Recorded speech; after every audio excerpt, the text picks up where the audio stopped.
Shalom, bien-aimés dans les Seigneurs, et c'est bien votre serviteur, l'homme de Dieu, le prophète Esaïe Mpia, de partout où vous êtes. Que Dieu vous bénisse. J'espère que je suis toujours là et par la grâce de Dieu, nous continuons par rapport à ce que le Seigneur nous a donné comme fardeau, de vous annoncer la bonne nouvelle, de vous parler de la part de Dieu, de faire en sorte que ces messages parviennent à vos maisons, à vos postes et bureaux. Et je suis sûr et certain que quelqu'un sera béni. J'ai dit un grand merci à mon père, le pasteur Emmanuel, ainsi que ma mère. Et je sais que quelqu'un sera béni en ce jour. J'aimerais que nous prions ensemble avant que nous commencions à parler de la part du Seigneur. Pendant quelques minutes, dis à Dieu de te parler, de te faire du bien au travers de ta parole, et que les ciels s'ouvrent en ce jour pour que la bénédiction soit votre partage. Prions. Dieu de grâce, Dieu de miracles, nous te laissons ce moment, assiste-nous par ta grâce, parle-nous de ta parole, ouvre l'entendement spirituel, aide ton peuple à comprendre ta volonté, libère ta puissance pour que ce peuple soit béni au nom de Jésus-Christ. Amen. En fait, je vous parle aujourd'hui de la bénédiction de l'Éternel. De la bénédiction de l'Éternel. Pourquoi je vous parle de ça? Parce qu'il y a plusieurs personnes qui pensent, et il y a plusieurs personnes qui ont des idées qu'ils vivent sur la terre par rapport à eux-mêmes. Les choses qu'ils font, c'est par rapport à leur courage, c'est par rapport à leurs études. J'aimerais vous dire que ce que la parole nous enseigne, c'est autrement de ce que nous pensons. Bien sûr que oui, Dieu a dit l'homme mangera la sueur de son front, mais ce qui est sérieux est que la sueur de son front doit être liée à la main de Dieu pour réussir. Tu peux chercher selon toi, si Dieu bloque, tu ne vas pas recevoir. Nous allons lire ensemble avec Genèse 49, le verset 25. Pour les comprendre, vous devrez commencer au verset 22, vous là-bas à la maison. Mais moi, je commence au verset 25. Au nom de Jésus-Christ, nous lisons. C'est l'œuvre du Dieu de ton Père qui t'aidera. C'est l'œuvre du Tout-Puissant qui te bénira. Des bénédictions des cieux d'en haut, des bénédictions des eaux en bas, des bénédictions des mamelles et du sein maternel. En fait, c'est quoi la bénédiction par définition? La bénédiction signifie de toutes bonnes paroles et des belles paroles prononcées sur la vie d'une personne. Et cette parole-là, lorsque ça se matérialise, ça prend beaucoup de formes. Ça peut prendre la forme des mariages, ça peut prendre la forme des voitures, ça peut prendre la forme d'argent, ça peut prendre aussi la forme de la santé. Ça, c'est d'abord une bénédiction par rapport à sa naturelle. Et parce qu'une bénédiction peut être aussi spirituelle par rapport à hériter ce que Dieu te donne spirituellement, par les dons spirituels, par des capacités de l'esprit. Et lorsqu'on prophétise de bonnes choses sur vous, Dieu peut vous faire grâce pour hériter ses potentialités. En fait, j'aimerais parler sur la bénédiction de l'Éternel. Là, il y a beaucoup de gens, il y a trop de gens, quand on lit ces passages, on ne tient pas compte de ce qu'il s'agit ici. En fait, ici, c'est Jacob. C'est Jacob qui appelle son fils Joseph. Il lui dit, c'est l'œuvre du Dieu de ton Père qui t'aidera, c'est l'œuvre du Dieu de ton Père qui te bénira. En fait, le Joseph que Jacob disait que c'est l'œuvre du Dieu de ton Père qui te bénira, il n'était pas un homme ordinaire. Il n'était pas un pauvre. D'ailleurs, il était un premier ministre en Égypte. Et là, Joseph ne manquait rien parce que dans son carquois, dans ses comptes, il avait tout ce qu'il faut pour vivre. Il avait des biens, il avait de l'argent, il avait tout ce qu'il faut. Mais comment Jacob, bizarrement, il dit à cet homme qui était déjà riche en Égypte, il vivait très bien parce qu'ici, c'est avant la mort de Jacob. Ici, Jacob prophétise quand il était en Égypte, à Goshen.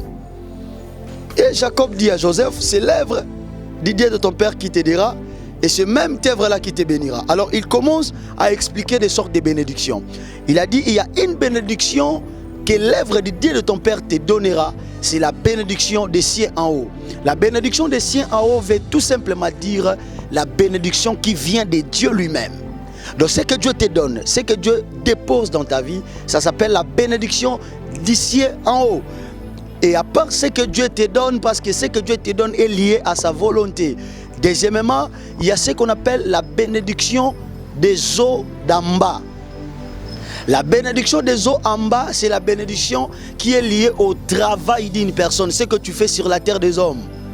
Ton travail, tes études, et ce que tu fais là. Je ne sais pas si tu fais quoi. Peu importe quel domaine que tu utilises là. Tout ce que tu reçois là, ça s'appelle la bénédiction des eaux d'en bas. Et il y a encore une bénédiction qui dit la bénédiction des mamelles et des seins maternels. En fait, la bénédiction des mamelles et des seins maternels, c'est toute une bénédiction provenant de son père et de sa mère. Ton père biologique et ta maman biologique. Ils peuvent avoir des parcelles, tout consort. Après sa mort, on prend ces histoires, on te donne. Ça s'appelle la bénédiction des mamelles. Mais aussi ton père et ta mère peuvent parler de bonnes paroles sur ta vie. Là, tu en auras. C'est très important. Mais le problème est que Jacob dira à Joseph que toutes sortes de bénédictions que je viens de te citer ici, cela n'est pas par ta force. Mais c'est l'œuvre du Dieu de ton père. Ici, c'est question du Dieu de ton père. En fait, aide-moi de parler un peu des pères. Parce qu'il y a plusieurs personnes qui font des choses, qui marchent dans la vie, qui se donnent à leur pensée, sans plutôt penser à leur père. En fait, ici, Jacob prend l'image des pères spirituels. Il sort de l'ordinaire. Pourquoi il sort de l'ordinaire? Lisons les mêmes versets pour les comprendre. Le même verset de Genèse, chapitre 49. Et là, je vais lire le verset premier. Écoutez ce qu'il est écrit. Jacob appela ses fils. La parole est claire. On parle de Jacob. On dit Jacob appela ses fils. On a mis une virgule. Et dit, rassemblez-vous et je vous annoncerai ce qui vous arrivera à la suite des temps. Le verset 2. Rassemblez-vous et écoutez, fils de Jacob, écoutez Israël, votre père. Il y a un peu de nuance. Verset 2, il a dit, rassemblez-vous et écoutez, fils de Jacob. Là, il parle de Jacob. Et il change la forme, il va dire, écoutez Israël, votre père. Là, il monte maintenant à la dimension d'Israël. En fait, ici, il y a deux choses. Il y a Jacob et il y a Israël. Jacob, c'est le nom que son père biologique ou sa mère l'avait donné. Dans Jacob, il y a plusieurs choses. Dans Jacob, il y a la faiblesse. Dans Jacob, il y a l'esprit de vol. Dans Jacob, il y a des comportements bizarres. Ça, c'est Jacob. Mais quand tu regardes la même personne, sache qu'il a deux dimensions. Il n'est pas seulement Jacob. Il n'est pas seulement corps. Il n'est pas seulement le faiblesse que tu vois. En dehors de ça, il est Israël. Maintenant, qui est Israël? Israël, c'est un nom spirituel qui est venu de Dieu pour accomplir une mission. Parce qu'il sera appelé peuple d'Israël et non peuple de Jacob. Et alors, chaque père spirituel a ses deux dimensions. Ton père spirituel, il mange. Ton père spirituel, il marche. Ton père spirituel, il peut se fâcher. Ça, c'est la partie Jacob. C'est la partie de l'homme qui fait ses histoires. Il peut frapper son enfant. Ça, c'est la partie physique de ton père. Mais attention, si tu continues à regarder Jésus comme le fils de Marie, tu n'en auras rien de lui. Il faut sortir de regarder Christ comme le fils de Marie. Parce qu'il est écrit, il a tourné le dos là-bas. Pourquoi il a tourné le dos? Parce que les gens n'ont pas pu découvrir sa dimension de l'esprit. Ton père spirituel a plusieurs dimensions. Il est Jacob, il est aussi Israël. Israël, maintenant, c'est sa partie spirituelle. Ce qui bénit Joseph, ce n'est pas Jacob, mais c'est Israël qui bénit. Ce qui avait donné la sceptre royale au Juda, c'était Israël. Maintenant, dans nos églises, dans nos entourages, il y a des gens qui pensent qu'il réussit parce qu'il est intelligent, il réussit parce qu'il connaît trop, parce qu'il est premier ministre en Égypte, parce qu'il a beaucoup d'argent, il réussit parce qu'il a la connaissance. Or, j'aimerais te dire que tu as réussi. Oui, c'est une très bonne chose. Mais tu n'as pas ce qu'on appelle la couverture de la bénédiction. Tu n'en auras pas. C'est ainsi tu verras quelqu'un a beaucoup d'argent mais sa santé a des problèmes. Tu as beaucoup d'argent mais tu es malade. Tu as beaucoup d'argent mais tu as plusieurs ennemis. Tu as des ennemis qui t'entourent. Tu as beaucoup d'argent mais tu ne dors pas chez toi. Tu as tout ce qu'il faut, tu manges, mais tu n'as pas la paix. Tu avais demandé le mariage, tu es maintenant marié, mais tu n'as pas la paix. Jusque-là, tu es stérile. Jusque-là, il y a des choses qui n'avancent pas. Jusque-là, la famille n'a pas une position parce que tu as une bénédiction, mais qui n'a pas le couverture spirituel du Dieu de ton Père. Or, derrière chaque élément de la vie, s'il y a le Dieu de ton Père là-dedans, le miracle est possible. Et c'est ainsi, j'aimerais dire à un peuple de Dieu qui nous suit de partout où vous êtes, vous devez absolument chercher ce qu'on appelle la couverture, ce qu'on appelle la bénédiction qui vient de ton Père, malgré ton niveau, malgré ce que tu fais. Mais ce que ton Père déclare sur toi est plus important. Dès Chroniques 20:20, il est écrit: confiez-vous à l'Éternel, vous serez affermis, mais à ses serviteurs, les prophètes, vous réussirez. Parce que la réussite n'est pas entre les mains de Dieu, mais Dieu a pris la réussite, il a donné à ses serviteurs, les prophètes. Maintenant, qui sont les prophètes? Les prophètes sont des gens que Dieu a établis, chacun à sa maison, pour apporter la bonne nouvelle au peuple de Dieu. Et la personne là, il est appelé Père. Pour vous, ceux-là qui sont sous son ministère, il est appelé Père pour vous. Et le même Père, il est le canal de bénédiction et de changement de ta vie. Et c'est ainsi, les gens qui ont beaucoup d'estime à leur Père spirituel, les gens qui ont beaucoup d'estime aux hommes de Dieu, ces gens-là sont plus forts que les autres parce que ce sont des gens qui ont compris le mystère qui est lié à des paroles sortant de la bouche d'un roi de l'Éternel. Ton père à la maison, ton père biologique peut te maudire. Si Jacob te maudit étant Jacob, parce que le même Jacob là, avant de recevoir la dimension d'Israël, avant de bénir comme Israël, on parle de sa partie biologique. Il était père biologiquement même de Ruben. Mais quand Ruben fait l'erreur, Jacob a parlé de mauvaises choses sur Ruben qui était lié à la progéniture paternelle normale. Mais quand il a croisé Moïse qui était un père de l'esprit, Moïse a parlé sur sa vie et des choses ont commencé à changer. J'aimerais dire à quelqu'un, ce que ton père spirituel dit pour ta vie, c'est ça ce qui est très efficace. Vous devez mettre la foi à ce que les hommes de Dieu vous disent. Parce qu'il y a d'autres choses qui changent dans la vie de quelqu'un. C'est lorsque tu croises un homme oint, tu croises un homme qui est leader en même temps, oint par l'onction divine. Et j'aimerais vous inviter, le peuple de Dieu, là-bas au Paris, le peuple de Dieu qui m'écoute, partout dans le monde, donnez valeur à vos pères spirituels. Considérez ce qu'il vous dit. Et une parenthèse, si ton père envoie quelqu'un, c'est qu'il a pris l'onction qui est sur lui, il dépose sur la personne et la personne fera des choses. Si tu reçois la personne là en qualité de ton père, tu reçois la bénédiction de ton père. C'est comme Christ a dit, si vous recevrez un prophète en qualité de prophète. Il a parlé de deux choses. Vous recevez un prophète envoyé en qualité de prophète, des prophètes qu'il a envoyés. Là, il parlait de lui-même comme étant le véritable prophète. Lorsqu'il envoie des gens, vous recevez ces gens-là à leur qualité. Tout ce qu'ils diront prendra place dans vos vies et prendra une forme.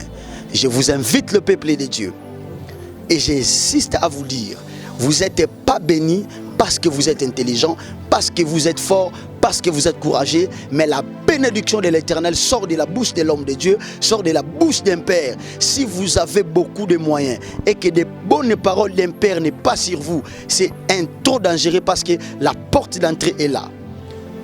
L'ennemi peut entrer n'importe comment.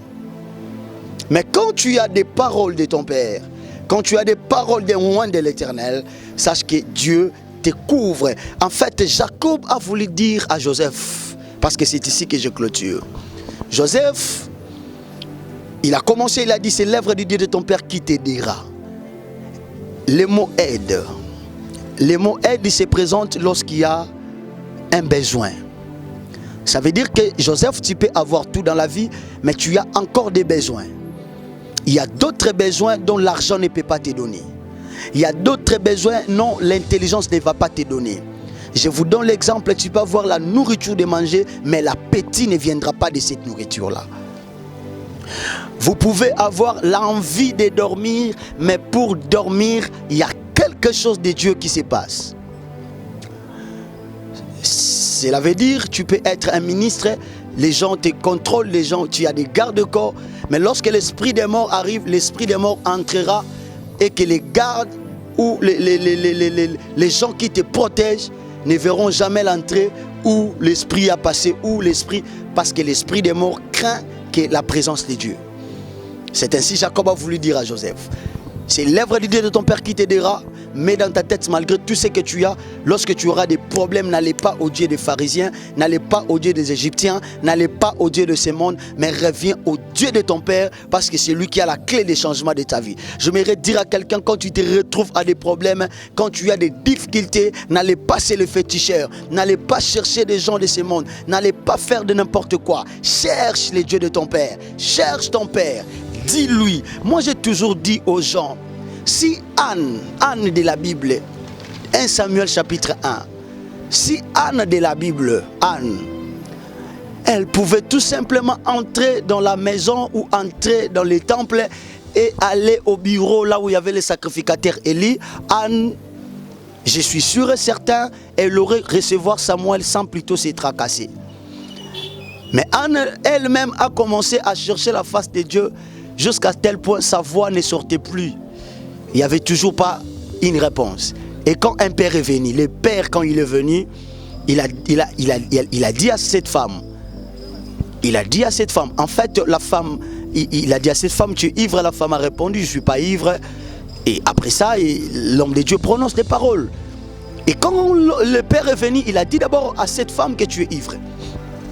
Ça s'appelle la réprimande du père. Écoutez, partout où vous êtes, surtout si tu es un homme de Dieu, tu sers déjà dans les sacerdoces. Un vrai père, avant de te donner ce que tu en as besoin, il doit d'abord te faire passer à son école. On parlera de l'école du père les jours qui arrivent.